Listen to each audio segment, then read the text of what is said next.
Well, we're live. I had a horrible time trying to find it to get here. Just did make it.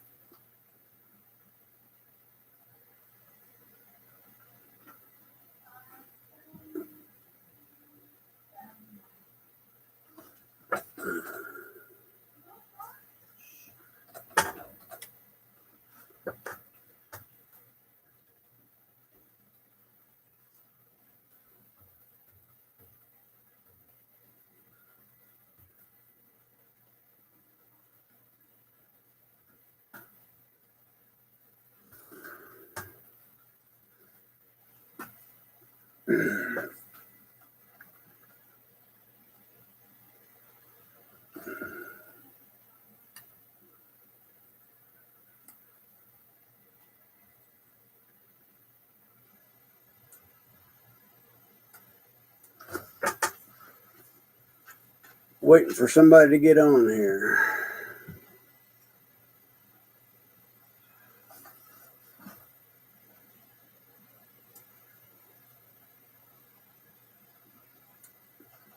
There we go. Hey, Joe. How are you? Tim? Tony? Glad to see somebody showed up. I had a horrible time getting here. The other day, it was the button there. Tonight, there wasn't no button. I've been frantically looking for the last 20 minutes how to get on here.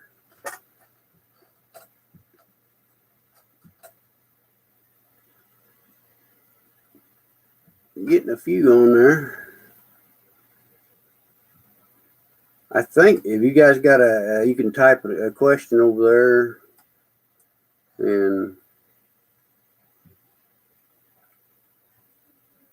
I'll try to give you some answers.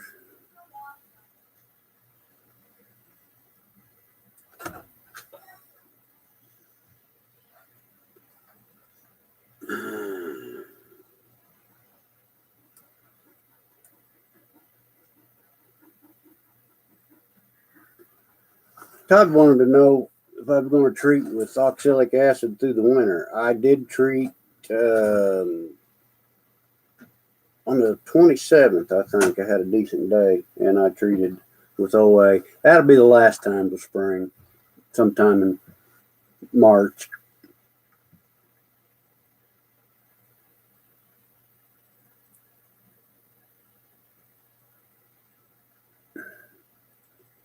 Tim says he's not very computer savvy. I'm not either.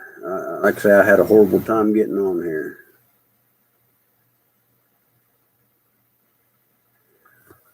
Tony wants to know what I'm doing in my downtime. Well, I built 100 double 2-frame boxes with feeders, bottom boards, and tops.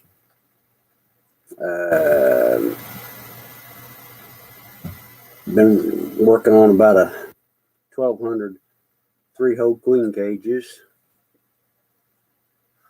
Been printing a bunch of robin screens for my 2-frame nukes. I've been pretty busy.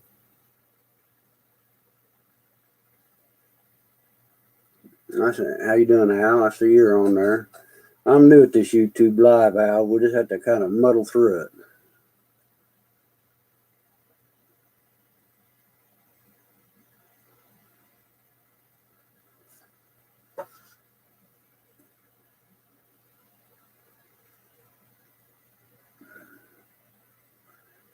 I'm trying to read these comments here and see if I got any questions.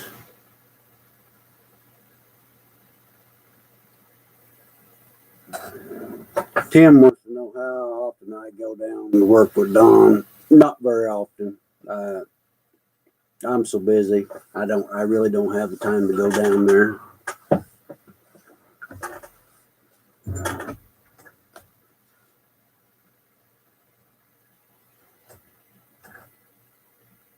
Looks like we got several on here.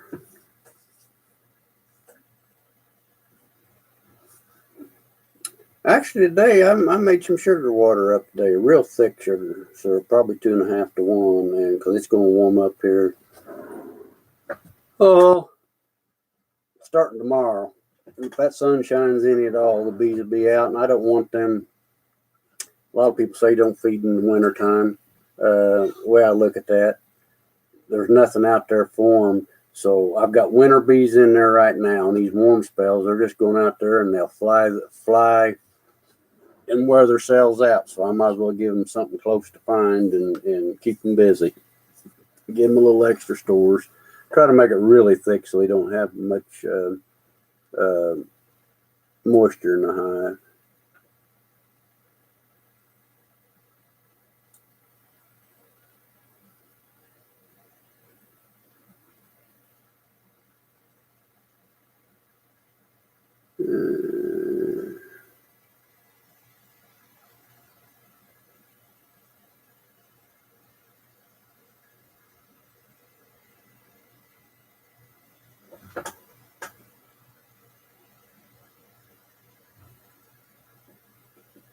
No, Mary, I'm not putting any vents in the bottom board. I'm just using the main entrance.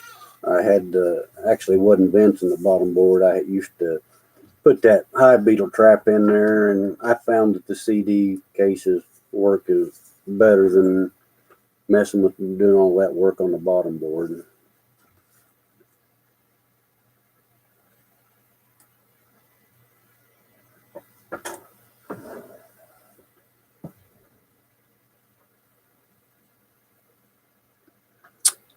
SB wants to know what the best thing to do for wax moths. Well, typically, wax moths don't bother a real strong hive. I mean, they just typically don't.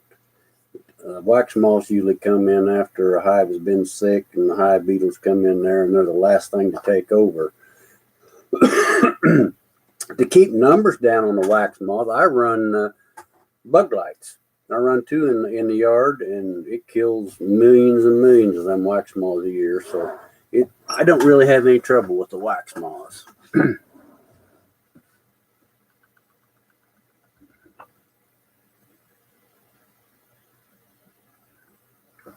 Brian wants to know how I control the hive beetle. Well, first of all, I've got the black stabilization cloth underneath all my hives, out 3 foot. Keeps when the larvae drop off, they can't go in the ground, especially if it's hot outside. They get on that black, and it just bakes and gives the birds a chance to pick them off before they get over on the ground, because they got to go in the ground to reproduce. That's the first thing I do. I put run CD cases. I've got some videos out there. Put the CD cases on top of the frames. And typically, that's all I got. A good strong hive. I usually don't have much trouble with them. In years past, I have, but the last couple of years of since I put the stabilization cloth down and keep the CD cases in there, the hive beetle population has been real low here.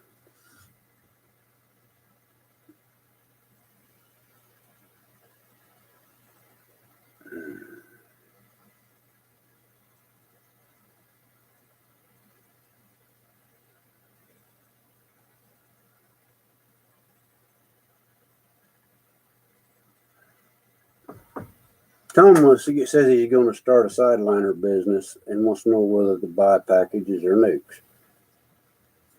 That's if you buy packages off a reputable person, they're pretty good. If you don't live in the South, you can buy packages, but I'd requeen them. Southern package bees, what I call the queen mills, they just run them through there, and you won't have very good luck overwintering them. That'd be fine to start your hives up and get them going and running, but I would definitely requeen in maybe midsummer to have a good strain of bees to get you through the winter.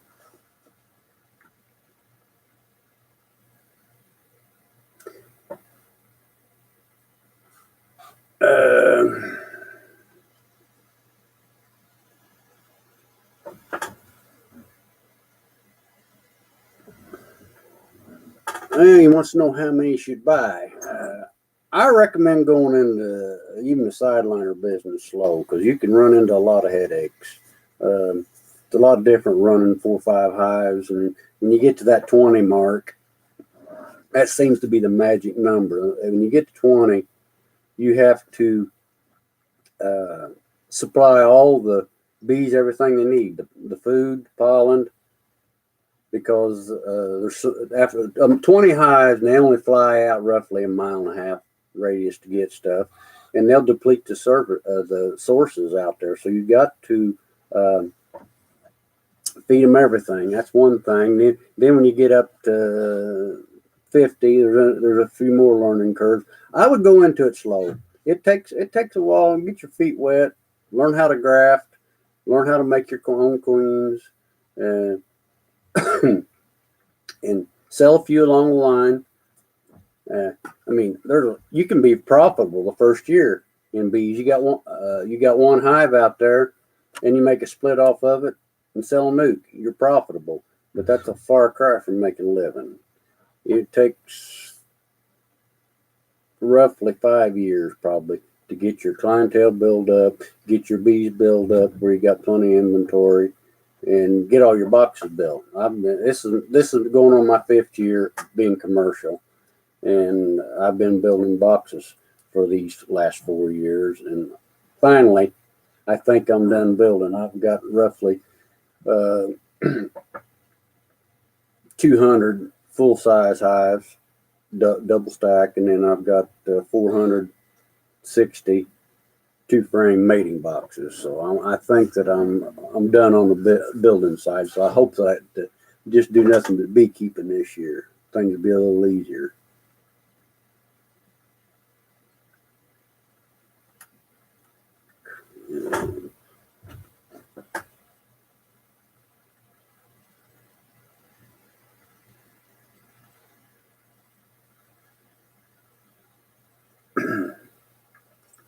Brian said hive beetles have been really bad out in California this year.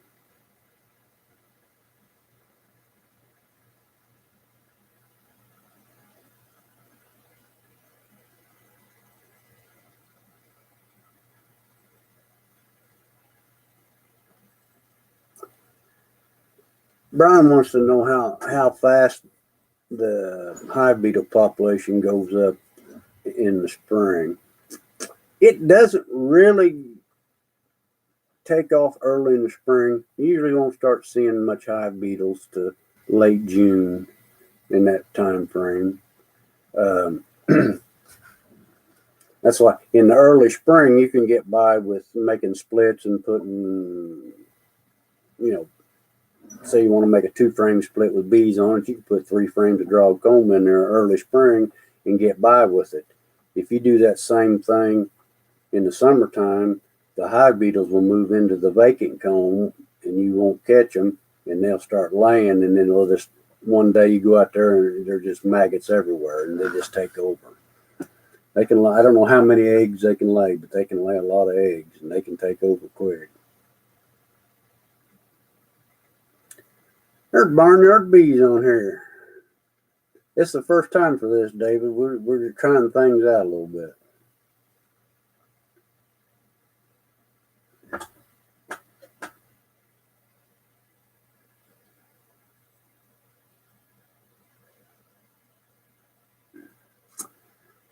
Thomas talking about feeding the dry pollen ultra bee. He said they're not taking it. I've got a friend down in Mississippi, and it's been an exceptional year there. He's had the right amount of rain stuff. He hadn't had it. The bees hasn't touched the ultra bee all year. Mine just been tearing it up, and till the last 2 weeks, and now the last 2 weeks they're tearing it up. It's just one of those things. If they're not taking it, they're getting plenty of pollen. Because when they need it, they will hit it. They don't need lemongrass to find it. They will find it.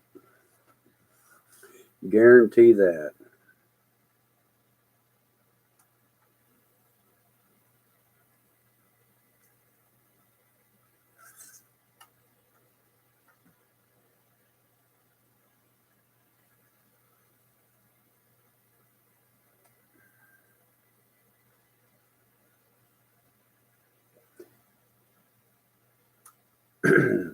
That's kind of a loaded. Mark's got a question there. Wants to know how many hives he needs to make 100K a year. Well, there's a lot of variables in that. Depends on the person, how much you're willing to work.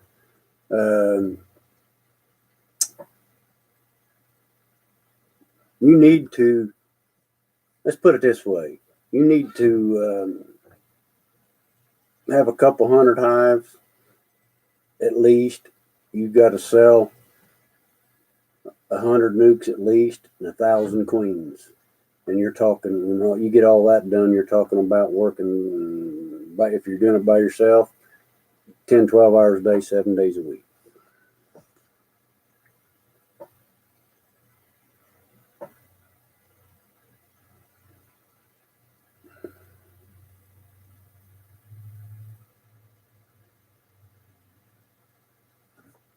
Sam wants to know how I decide what the hive weight needs to be this time of year.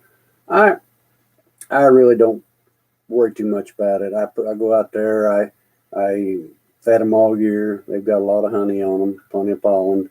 I put the dry sugar on top the frames, and when you put your sugar on, it needs to be right down against your frames, because when that cluster comes up and it happened to be cold, say it's down around 0, they will not come out of that cluster. So they'll just kind of migrate into that sugar. They only move just an 1/8 inch a day or something, so they can migrate into it. Can't be in a feeder that they got to crawl through a hole. It will not work. And I just make sure, open it up periodically through the winter on a good warm day, make sure they got plenty of sugar. If they're not eating the sugar yet, I know that everything's fine underneath.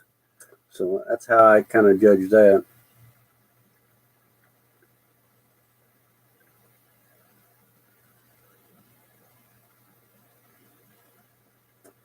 Chris wants to know when I add drone comb. Actually, the drone comb's already in there for the spring. I added it this fall, and I may have to rearrange it a little bit, but it's in there, and got it drawed out. So when it's come time to start raising drones, I can move it from further outside down to the middle, and where she'll lay in it immediately and raise me a bunch of drones.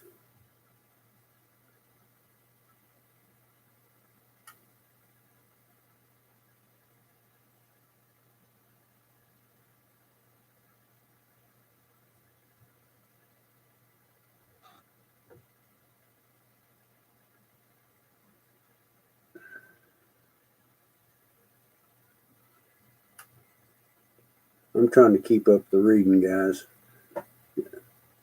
I'm used to. I can talk a lot about bees. I need somebody to read the questions for me.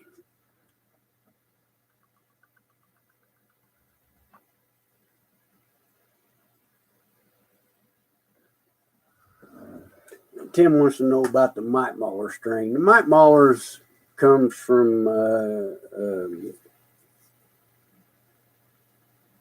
they was raised in South Central Florida. Trying to think the guy's name now. Bill Carpenter is the guy's name. Him and his wife done it, and that's where the name Martha Carpenter comes from. Him and his wife worked on that strain for a lot of years. And he stumbled onto it years ago, about 30 years ago. These bees chew everything up. And wood, cardboard, and mites, and hive beetles.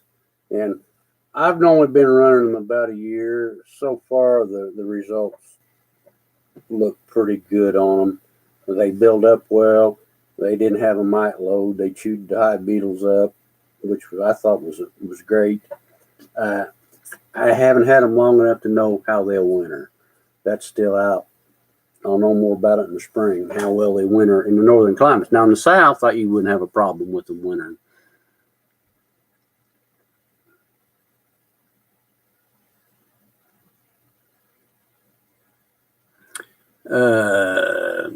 Wants to know how wide I make my starter strips. Actually, I use a Man Lake frames only with a cleated upper board, and I make them 3/4 of an inch wide. Cut the strips, and then you stick them in there, and you lose about another quarter. So They're only about a ½ inch long. I found that the shorter the starter strips, the better they draw them, the faster they'll draw them out.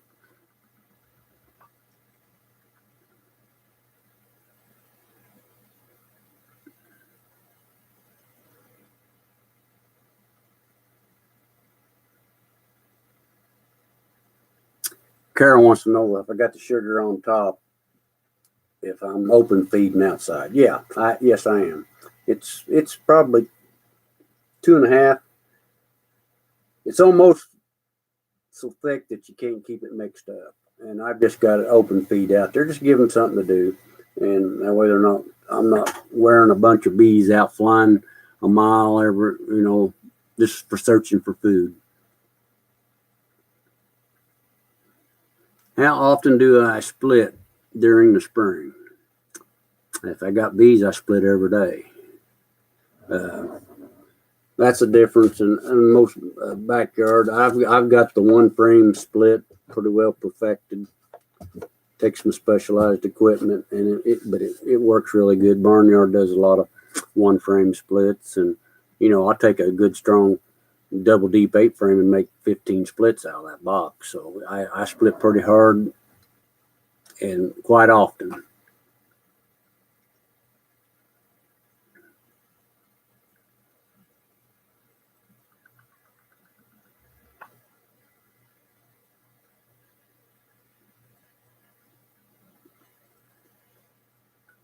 Chris wants to know if I would add the comb in the spring. I assume he's talking about the drone comb. Yeah, you need to get it in there fairly early. Bees will start picking up about the 22nd of December. I don't care where you live. I don't care if you live all the way up north. That's the shortest day of the year. The days start getting longer. That queen will start laying a few more eggs each day, and they build up. Because wherever your honey flow is, say your honey flows in April, 1st April, the bees need to be maxed out 6 weeks before that, and they plan on that. So they start building. They'll build up. They start up slow, and you probably won't tell them that. And one day they'll be just running the box over. It's called a spring flush. And if I miss anybody's question, I apologize. It's just I'm trying to keep up.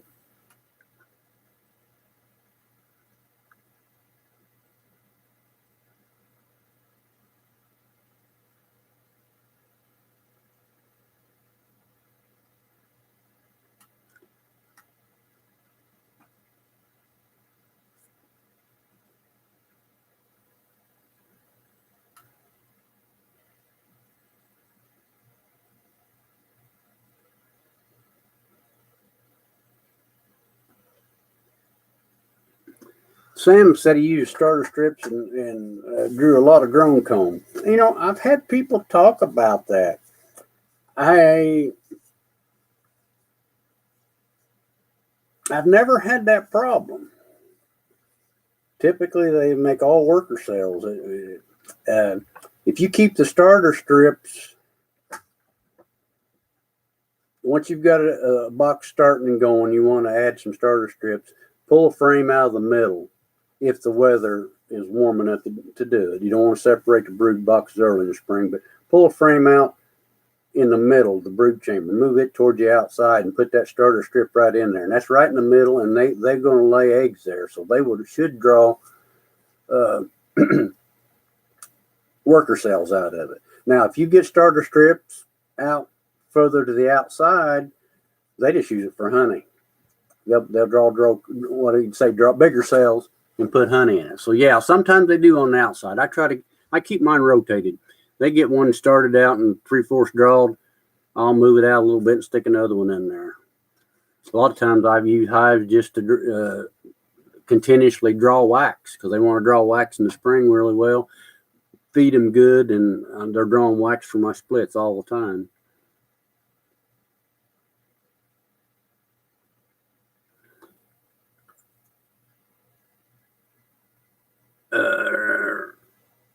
Randy wants to know where the big black bear come from. That comes from way up about 2,400 miles north in Ontario, Canada. Rod wants to know if I teach people how to graft. I have. I mean, I usually, people want to come down here and spend a day with me. I usually charge $100 a day, and it's not for the money. It's barnyard to tell you, if you let everybody come for nothing, you'd have so many people in the yard, you never get what you needed done. So I charge $100 just to keep the numbers down. If somebody wants to pay $100 to come with me, spend a day with me, they're really wanting to do something. And yeah, I can teach you how to graft. You come down a day and not a problem.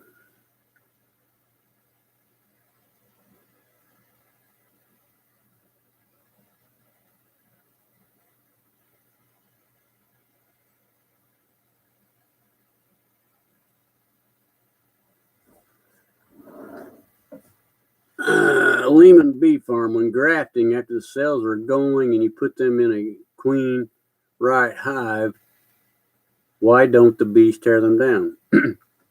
It's just a normal thing. As long as you got a queen extruder and keep the queen down, they won't.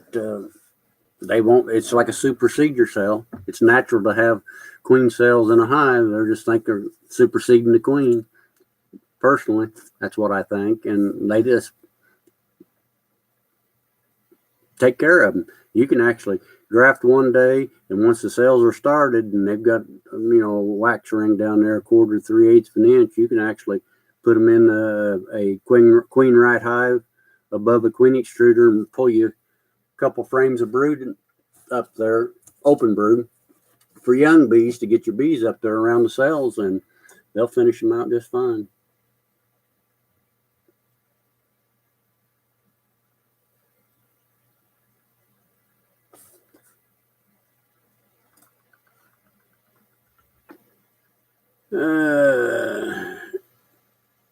Sandra said she bought a mite mauler from me. She said she just stopped laying in Tulsa, Oklahoma.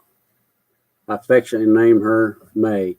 Yeah, bees. This time of year they're going to stop laying, and sometimes in the middle of summer, people think they don't have a queen in there because there's no egg. Can't find the queen.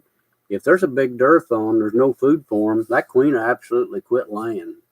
First thing that happens when there's a big dearth, they quit laying drones. And then if it stays on for a while, they'll pull the drone larva out. And then if it stays on longer than that, they'll throw the drones out. And then after that, they throw the drones out, the queen will quit laying. They'll go into a safe mode until things is right where they got enough food. They won't endanger the food sources they got to keep making babies.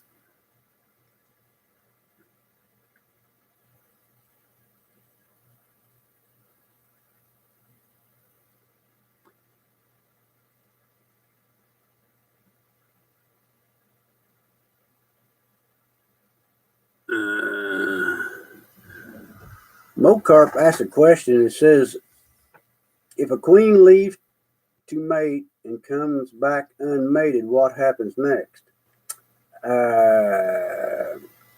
Don't know the answer to that. Never had that problem.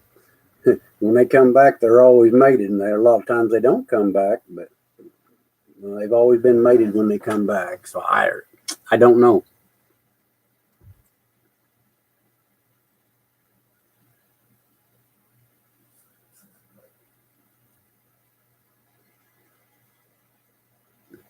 Mike wants to know how many hives I run to keep the queen production up.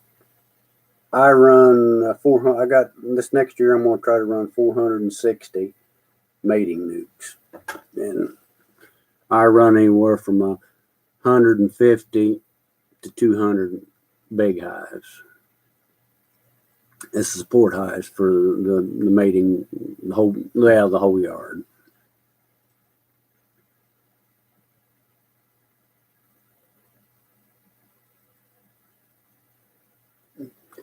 Mark wants to know how to start a YouTube channel. Well, you just go out there and start one, start putting videos out. It took me 2 years before I had any subscribers, and then it just eventually, just slowly and surely, it grows, and it gets to a point where it grows pretty quick. You put on good content and try to stay honest with people.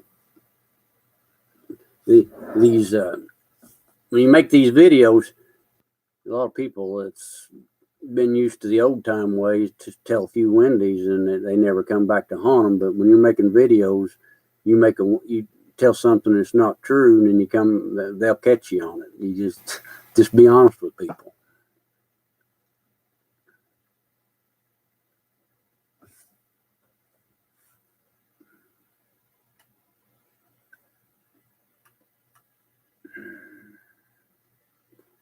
Hey, Randy Washburn. Randy's got a lot of my queens out there. How's the queens doing, Randy?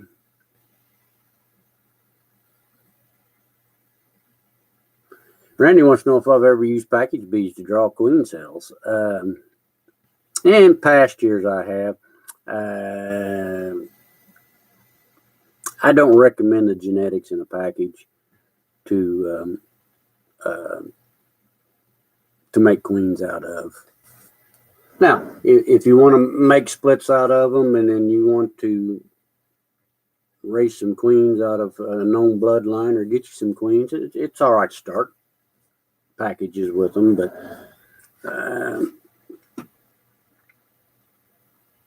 kind of like, I call them queen mills, and kind of like a puppy mill. They run them through there. I'm thinking, from what I'm seeing, that there's 15% of all queens that's put in a package of bees is unmated, because the queen mills, how they do that, they go out there and they say that X amount of days when they put that cell in the box, it's going to hatch the next day, and they say X amount of days we're coming back and pull the queen out of it. Well, when they go back, they don't look in that box for eggs. They ain't got time. They're running thousands of queens a day. They go in that box after X amount of days, and if there's a queen in there, she's mated. Put her in a box. And you also find out about all package bees, and it don't matter who you buy them from. It just doesn't matter. You're going to have that 15% that's unmated. Now, they might fly out when you bring them into your house and get mated, and you don't never know that they wasn't mated. And then probably another 5 to 10%, they'll supersede them in the first 6 weeks. And most people, backyard beekeeper, they never catch it. The hive was going good, and they made queen cells, and the queen flew out and got mated and come back, and they're no wiser or the better.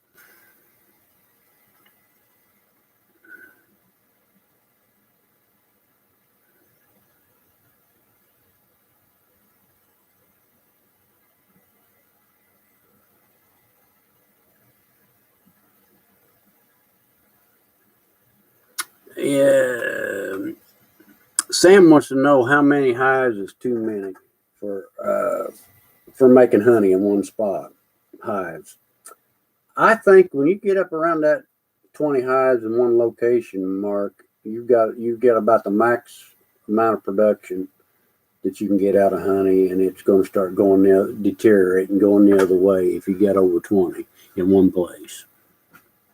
I'm not a big honey producer, but from what I see from feeding my bees here, I'm pretty sure that in that neighborhood is a good number.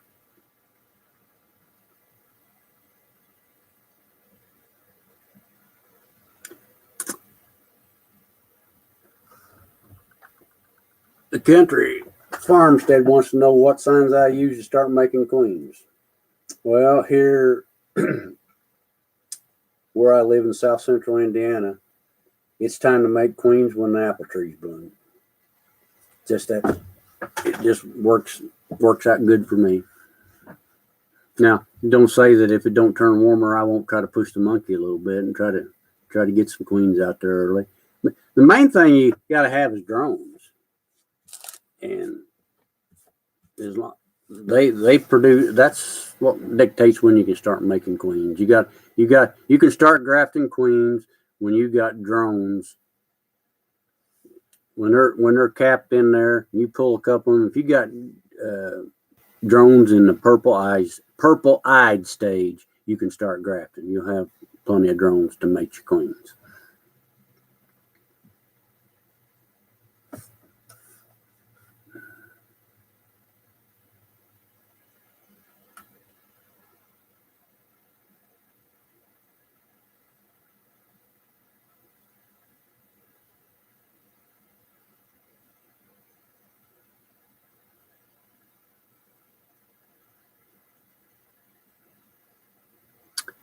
I've never used the probiotics. I thought about trying some this year. Sanda asked the question. I use tea tree oil pretty heavy in the spring and in the fall for some of the gut diseases, the bees, nosema and other things. Had good luck, but there's a lot of people preaching the probiotics. I have personally never tried it. Thinking about it, I don't think it'd be a bad thing.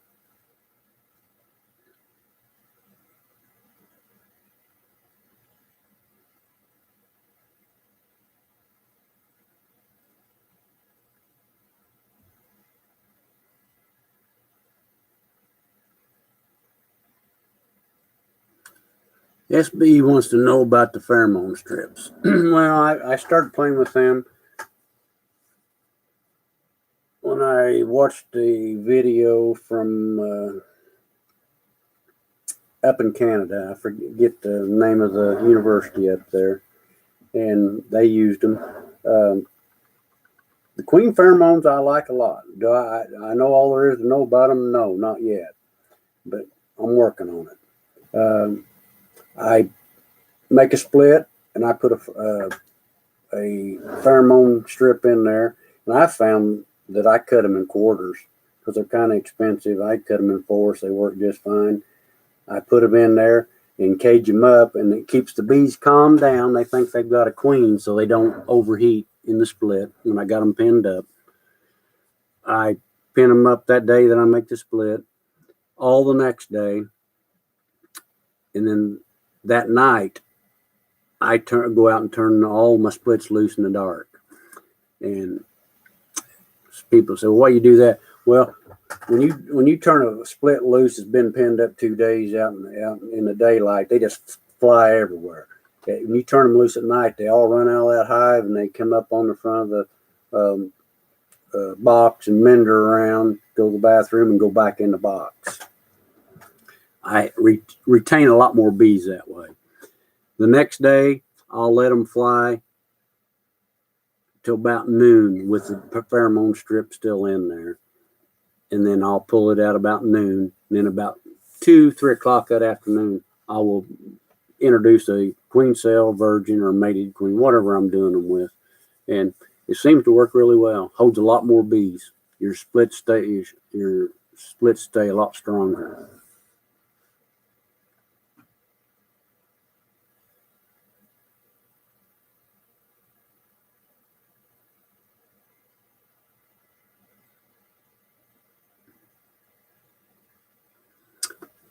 Clay wants to know what's a reasonable goal as far as hives at the end of the season for third-year beekeepers starting with 2 hives. Now, you ought to be able to make 3, if you got double deep 10 frame boxes and you're starting with them, you ought to be able to make 3 splits early in the spring out of each box. And so if you had how many? 2, so you'd have 6, 8 in fact next year, and then next year y'all be able to do 3 out of each one, and you could have as many as 50 or so real easy, and that's conservative.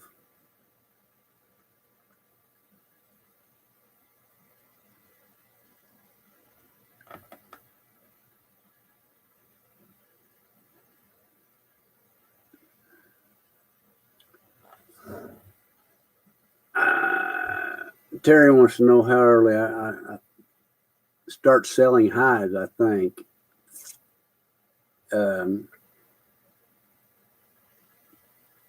I have packages which are not my bees. Their packages are come from the south, and they're good starters. But you can requeen them anytime during the year. Get you up started early. Typically, my nukes are ready about mid to late May. It just depends on the winter. When I've got nukes ready for sale, which the nukes has got my bees, my queens.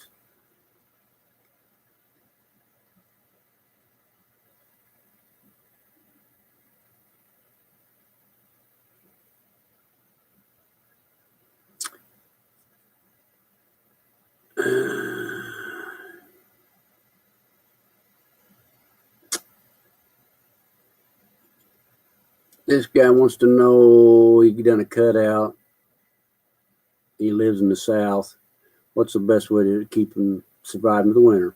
Well, if you done a cutout, just if you got other resources, hives that's got plenty of honey, pull some honey out and put them in there. If not, you live in the south. If you live far enough south, just keep open feed on them all winter, or on a hot top feeder, and keep liquid syrup on them and feed them up. They ought to be just fine, especially if you live way south. I mean, down in Georgia or in southern Florida, they're starting to make queens now for the spring. I mean, that's how big a jump they got down there.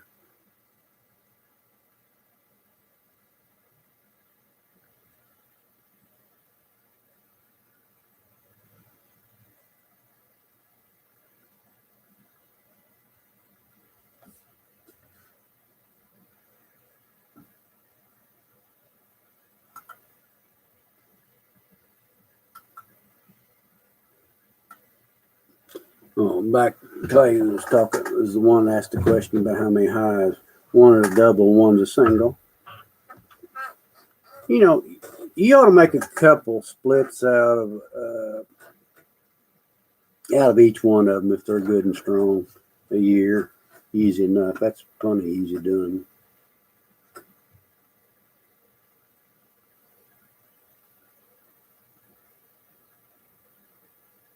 Oh, how early in the year do I start my splits?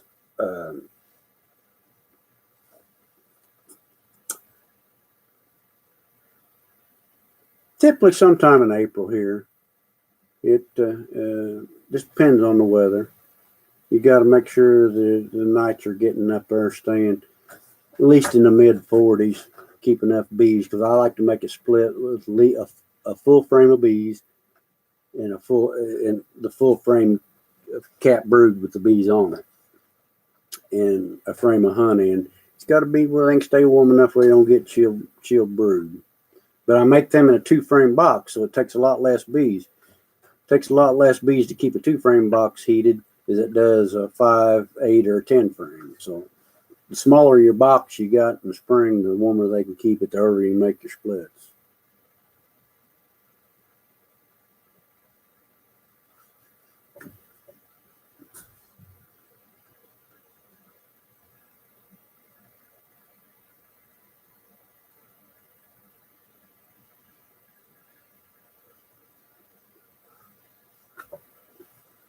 SB wants to know for Varroa, do you prefer formic or oxalic acid?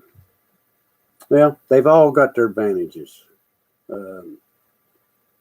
Oxalic acid, you get according to federal law, you got to take your honey supers off to treat, but that don't mean you have to leave them off. You can set them off there, treat, and stack them back up on there, and that's fine. The oxalic acid is 100% kill on phoretic mites. That's the mite that's out on the bees. No problem there. Oxalic acid will not kill the bees underneath, or the small hive beetles underneath the caps. And they say 2/3 of them under the caps. So that's why you got to treat a lot with oxalic acid to keep the numbers down. Formic acid, such as your Mite Away quick strips, you can use with the honey on. It's legal. It doesn't kill the mites underneath the cappings, but it will make them sterile. So they come out, they can't reproduce. It's a very good treatment. It's a pretty safe treatment. The only thing about formic acid, the Mitaway quick strips, I think the temperature is 80 or 83 degrees, somewhere in there. You can't get above that. And you got to leave them on there for 4 or 5 days. Don't even know. I don't use them. But if it gets too hot, it'll make your queens go sterile. And that's the pros and cons of both of them. They both work.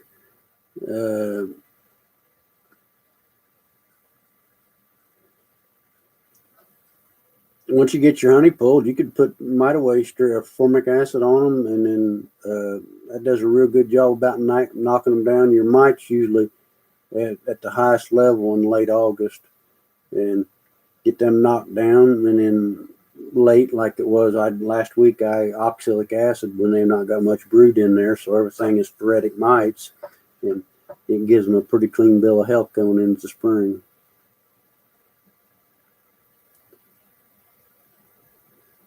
Tim wants to know if I've ever used the cell punch method for queen. Yeah, I have in earlier days. It's just a lot of work for me. If you're going to make many queens, you just need to learn to graft. Once you learn to graft, it's you don't even think about it. It's nothing to go out here and do. If you got enough bees and support hives to take care of it, do a couple hundred cells an hour, and you know when they're going to hatch, what they're out of. But the queen cells for punching, it works. You go in there and don't punch eggs. They'll carry the eggs away. They've got to be 1 day old larvae, so you still got to know how to pick size larva. An egg in a cell is unnatural to them, and they'll pull it out of there and cannibalize it. It's got to be a larva, and stick it on a graft bar, and they'll make queens out of it.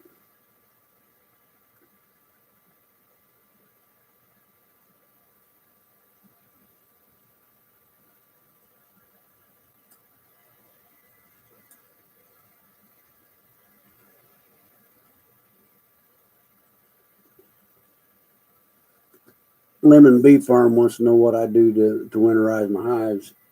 Basically, I just keep them, the mites. The mites is the main thing. Keep the mite load down. I got vents in all my boxes. If they don't need it, they'll propolize it up. I use hive top feeders on all my hives. So there's a 2-inch styrofoam in the insulation board inside the feeder box. I usually go out there about mid-November and put a sugar block on the top, and that's about all the winterization I do for them. This year I did wrap some with tar paper, just a smaller hive, just to see if I could tell any difference in it. Didn't wrap them tight. They're loose. I basically want that for just kind of a wind block a little bit. And these warmer days, it draws a lot of heat in there for sun. It's how Michael Palmer does it up in Vermont. I just thought I'd try a few this year and see if I like it or I don't like it.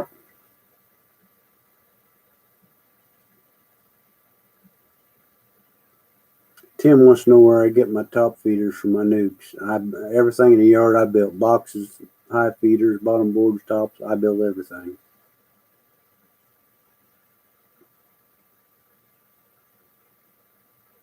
Brian wants to know how to get my queens. Yeah, you go. I sell packages, nukes, and queens. You go to littlebitshoneybees.com and fill out an online order form, and I'll take care of you. I don't ship packages, and I do not ship nukes. I've tried the nuke shipping, and it's not worth the hassle. But yes, I do ship queens. All the information's on the webpage. Littlebitshoneybees, plural.com.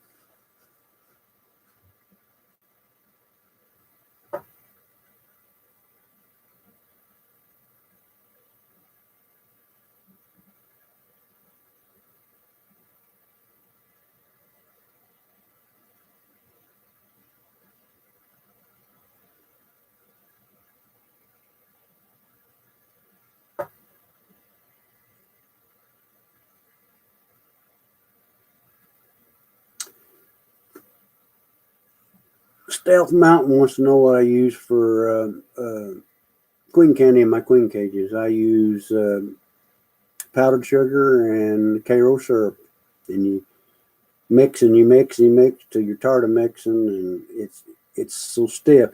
When you make queen candy, if it's got to be no tackiness at all, and if you make a big ball of it and you lay it up on a table and it deforms, it don't stay around. It's put more powdered sugar in and you keep working it, because when you ship and it's not heavy enough, it'll melt down, run down on the queen killer.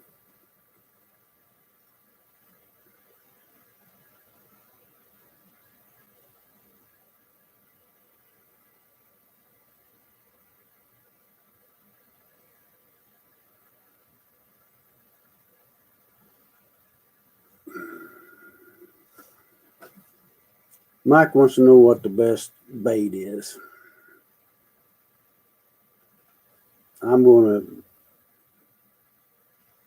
not say. Off-label is the best, but you just got to get something to draw them in there, and it'll kill them. And with the laws we got now, even though it's legal in a lot of other places, Australia and stuff uses some stuff, and but here it's just not legal.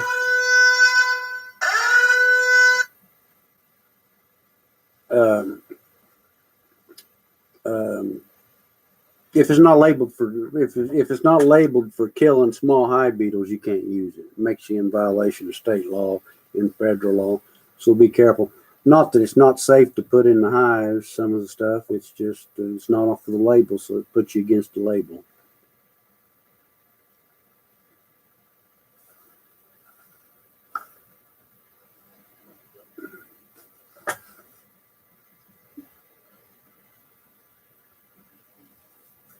Yellow. This second. Yeah. Joe? Yeah. Oh, are you big? Yeah, I am. I'm on a YouTube live right now. I'm going to be done here in about 5 minutes. Give me a call back in about 10. Thank you. Sorry about that. I thought I pushed not to receive that, and I didn't.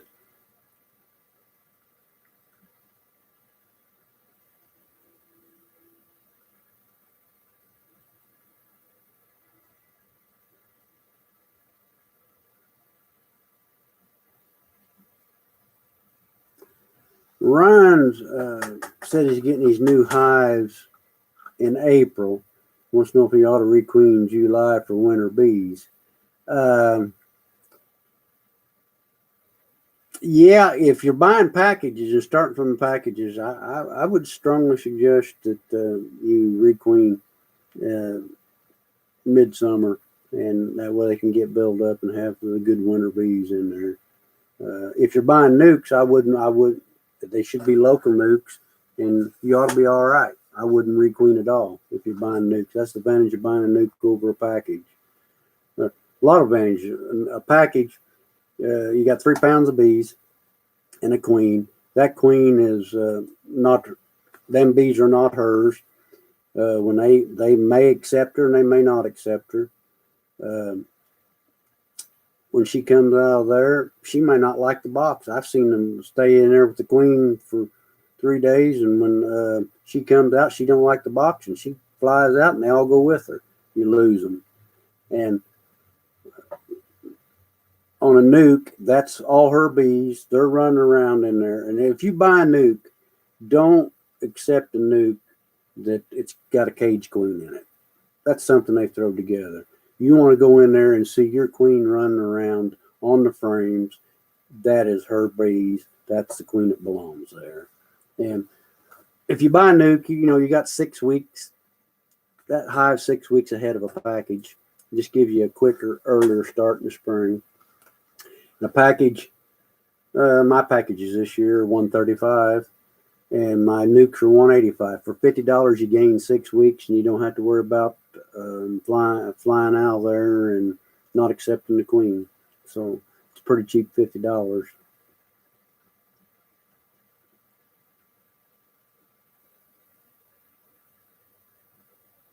Yeah, Mike, give me a call sometime. My number's on the webpage, littlebitshoneybees.com.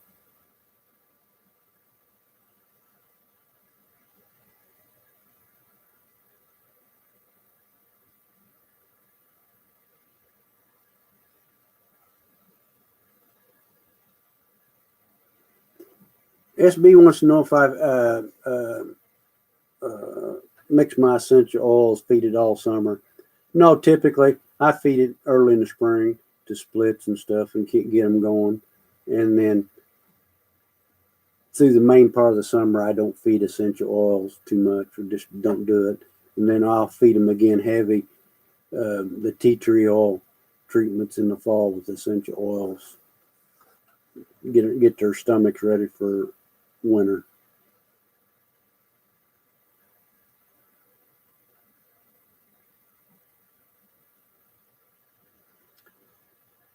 Lemon Bee wants to know whether I run 5, 8, or 10 frame. Well, I run next year. I plan on running 462 frame mating boxes. I run around 200 double deep 5 frame and about 16 double deep 8 frame. That's about all I can handle. One man show.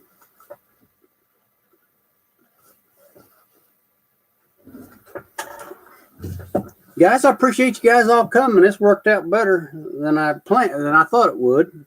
I hope you've learned something.